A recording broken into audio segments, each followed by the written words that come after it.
I must admit, I wasn't expecting the Icy Maiden to show up when she did. We may need to adjust our plans to compensate for this interference. That won't be necessary. This was not a significant setback. If anything, it provided an unexpected bonus, giving us a valuable glimpse into the means through which the RMP and Intelligence Division coordinate their efforts. With both organizations posing sizable threats to our operation, that information alone makes this all worthwhile. A valid point. Should we proceed as planned, then? Of course. The tyrant must yet face the merciless hammer of judgment. Yes. May his lofty ambitions be crushed to dust and swept away.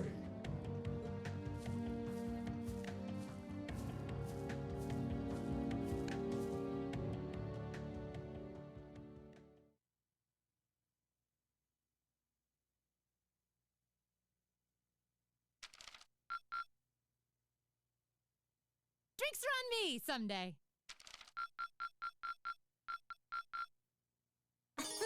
Good showing, everyone.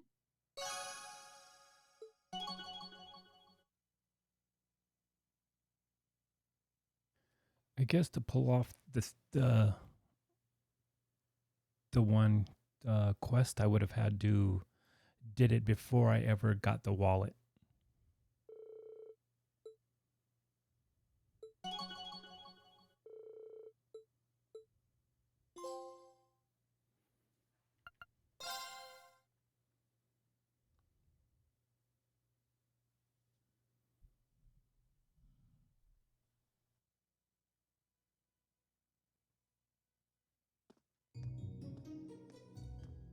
Late May.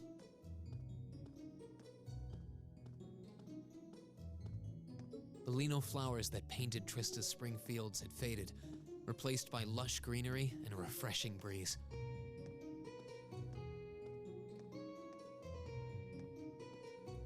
With the trials of last month's field study behind us, we found ourselves caught up once more in the bustle of school life.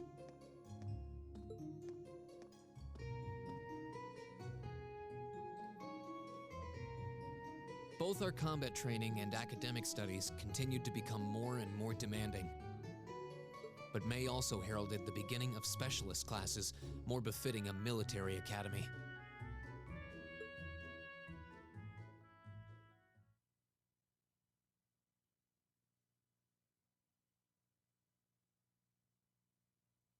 The Orbital Revolution 50 years ago changed the way wars were fought forever.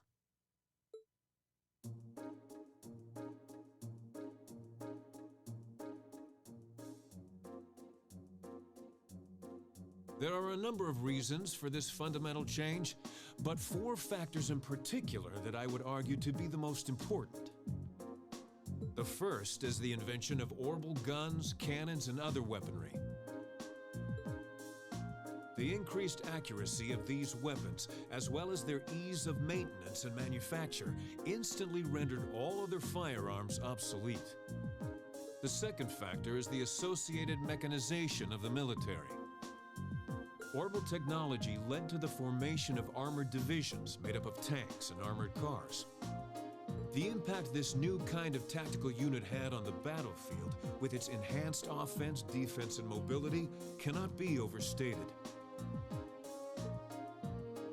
The third factor is the invention of airships. Warships that rely on the gravity manipulation ability of a flight field to remain in the air simply did not exist before the revolution. The sudden addition of a whole new dimension to war, the sky, made countless new strategies viable that were previously unimaginable.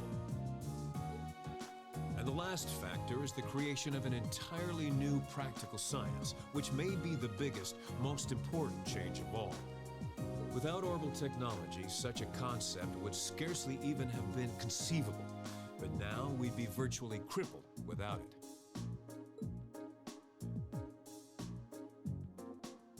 Reen Schwarzer, Can you tell the class what that new scientific breakthrough was?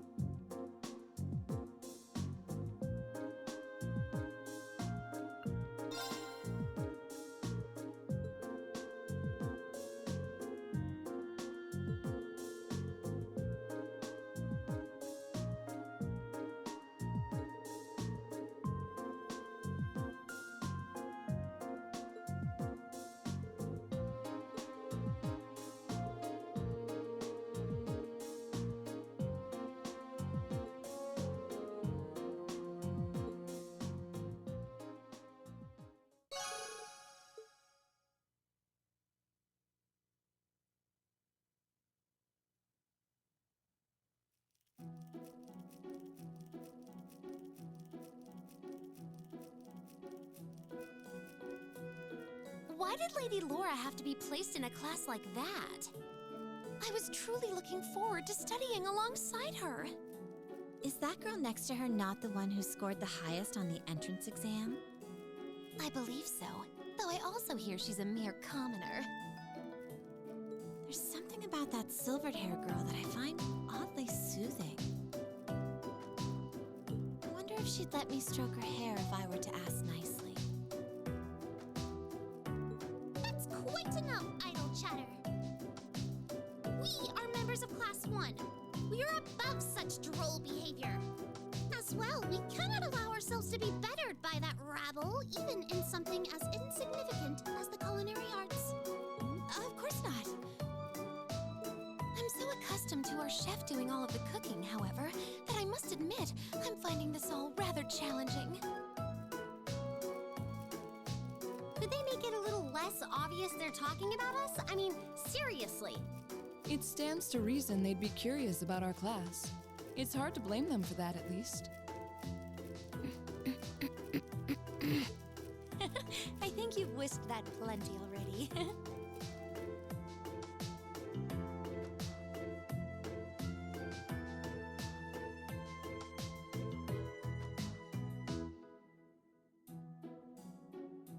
I feel like I'm finally getting the hang of using an orbital computer.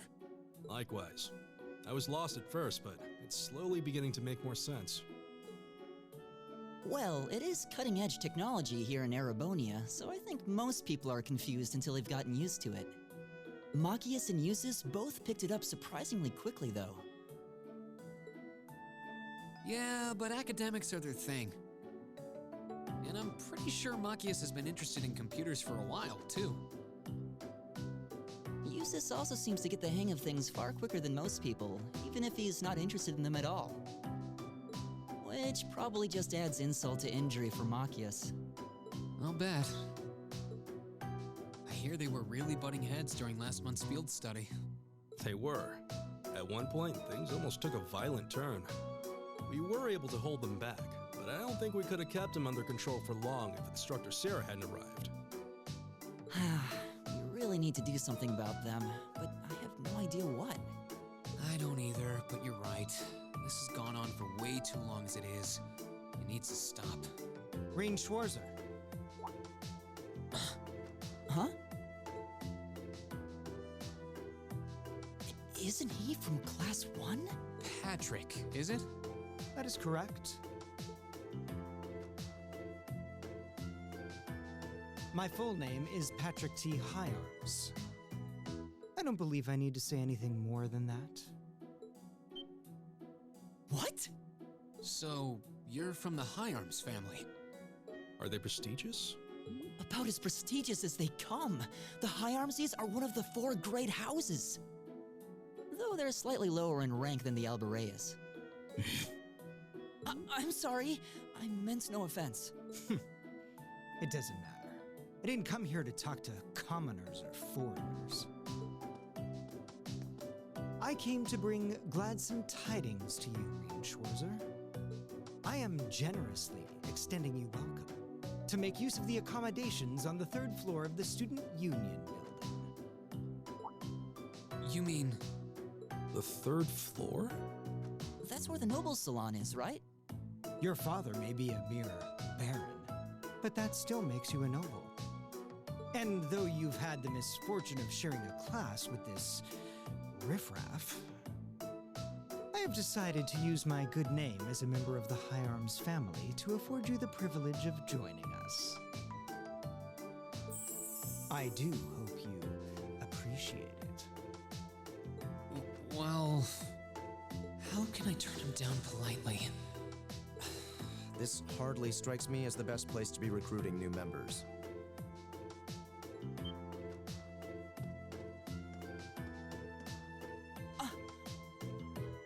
Eustace. Eustace Alberea? I wasn't aware the third son of the High Arms family counted playing factions among his hobbies.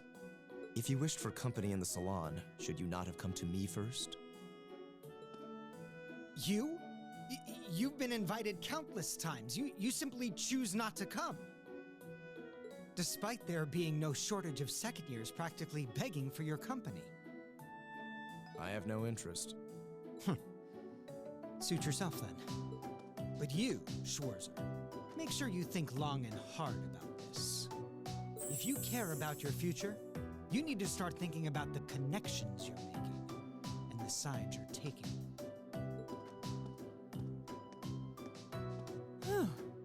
He's certainly not shy. No, he's not. I wasn't sure how to turn him down either. Thanks for stepping in, Eustace.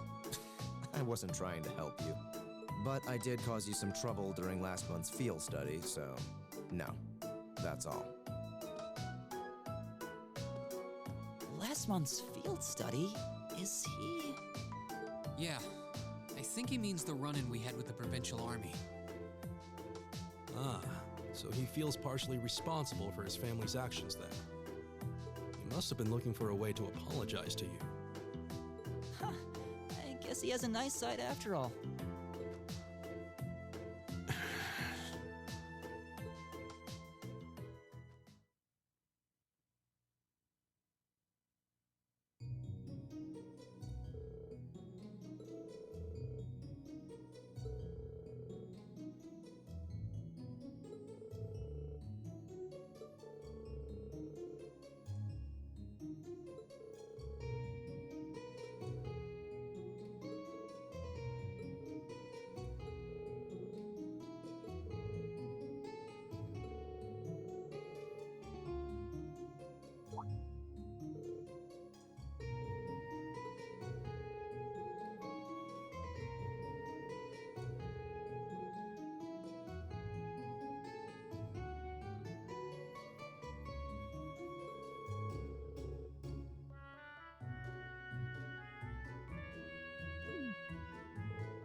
All rise.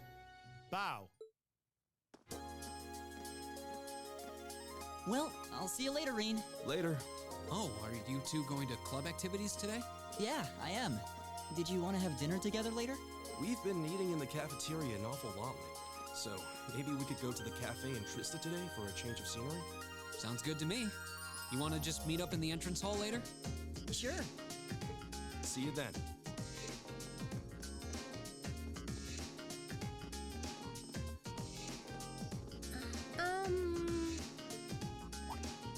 Oh, hi, Elisa. Are you off to club practice too? Oh, no, not today. What is it? Is there something you wanted to ask me? It's nothing. I'll see you later. What was that all about? Did you do something else to upset her? Not that I'm aware of. Although, I suppose it's possible I did something wrong without even realizing it. Knowing her. I was speaking in jest, I assure you. Are you planning on going into the old schoolhouse again tomorrow? Yeah. The principal did ask me to keep an eye on it, so I thought I'd make time for a quick look inside. All right. Please let me know when you're planning to begin the expedition, if you would. I have club activities tomorrow, but as far as I'm concerned, the old schoolhouse takes priority. Thanks. I'll let you know. Excellent. I'll see you tomorrow then.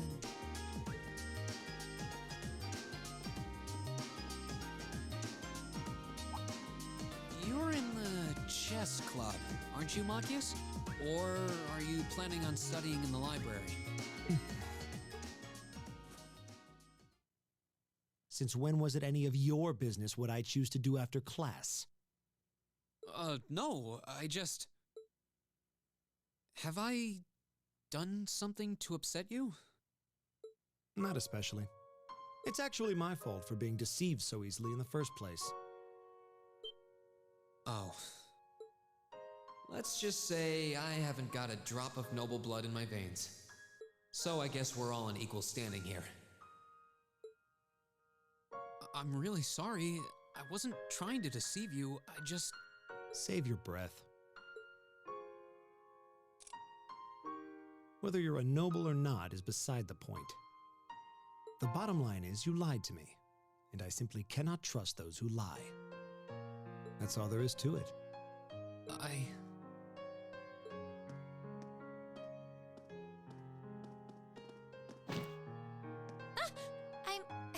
I'm sorry. Please, think nothing of it.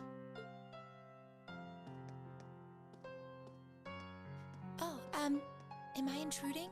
Oh, no. Not at all. Did you need something? I accidentally left one of my textbooks in my desk, so I came back to fetch it.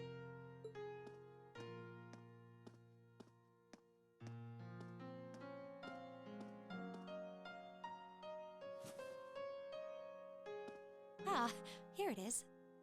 What subject? Take a look. Studying hard as always, I see. Except, wait, intermediate? Isn't that part of the Sunday school curriculum? Seems a bit basic for you. Oh, it's not for me. I promised to help Fee with her math studies. I found this at a bookshop in town and thought it might be of some use to her. Ah, okay. Which reminds me, I should really be going. I'm sure she's waiting for me by now. I'll see you later, Reen. Take care.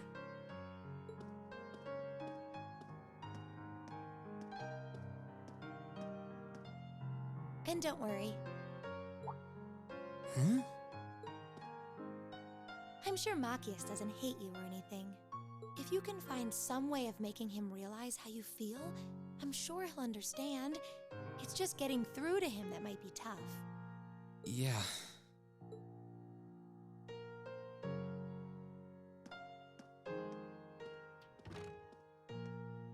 I just have to keep at it. If Emma believes I can make it work, then I'll believe it too. I should probably also get going. Maybe I'll wander around the academy grounds for a while before returning to the dorm.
Getting used to life at the academy yet?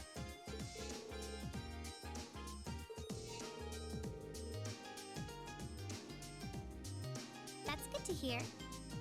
By the way, tomorrow is another free day. Are you really willing to help out again, like Instructor Sarah said?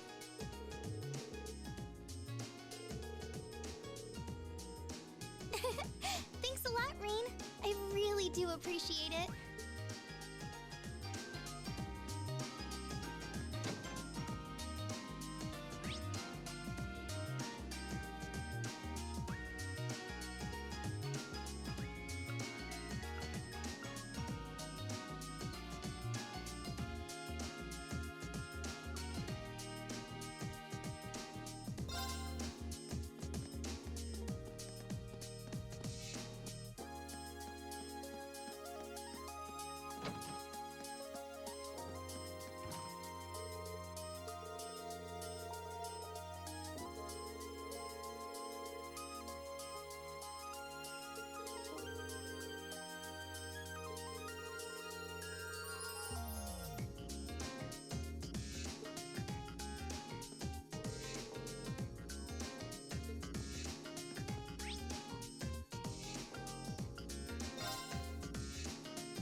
Hey there, first year.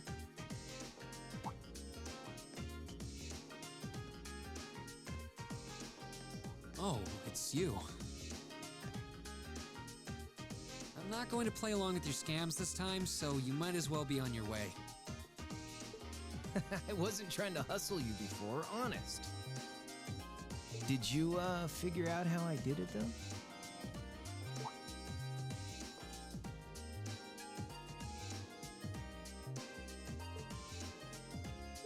If you really want your 50 mirror back, I'll be happy to hand it over. But wouldn't you rather feel like you earned it? Come on, what do you say?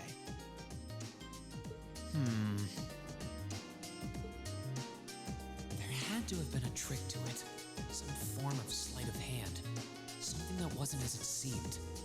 If I had to guess, I'd say the crux of this illusion was...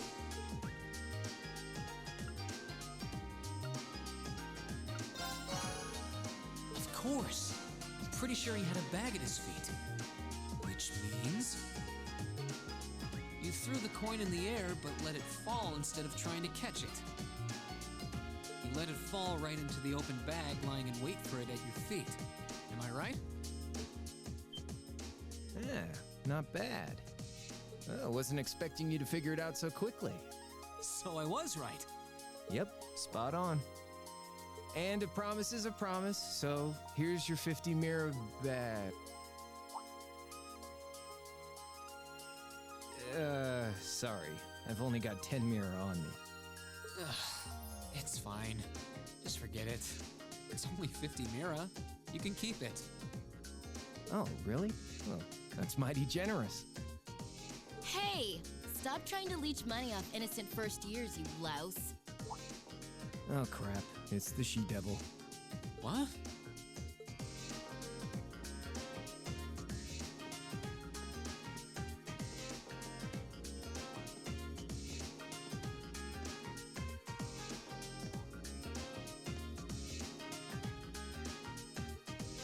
A bicycle?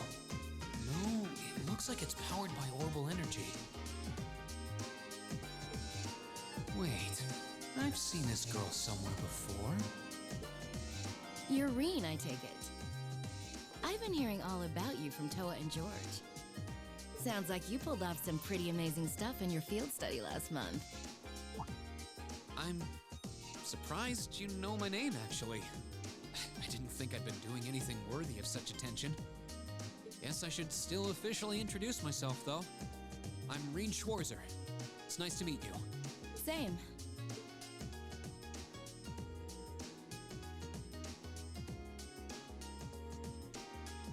I'm Angelica. Angelica Ragnar. Glad I could finally make your acquaintance. Ragnar? As in Marquis Ragnar? Head of one of the 4 great houses?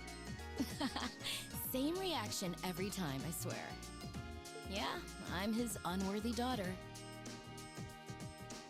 But he doesn't really want to have anything to do with me since I go around dressed like this. I think it's less how you dress and more how you behave. Where are you going on that bike at this hour anyway? Oh, George finally finished tuning the Orbital engine. So I figured I'd give it a run to the capital and back and see how it holds up. Sure must be nice not to have a care in the world. Look who's talking.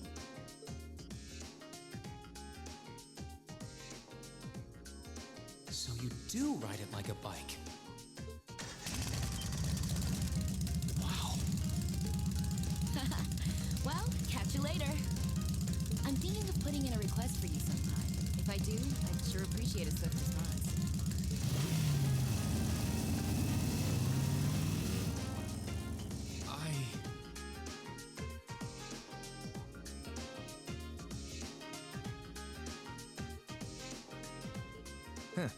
Lost for words?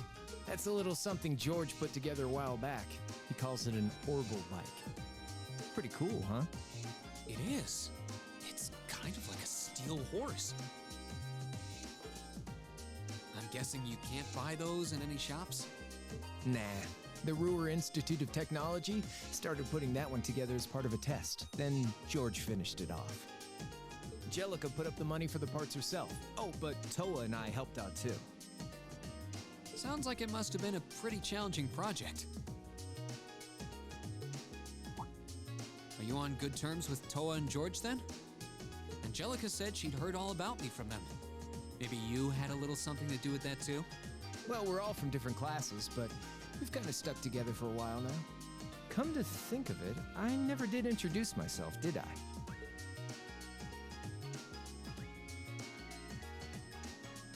Name's Crow Armbreast, second year, class 5. I'm sure I'll catch you around again. Later.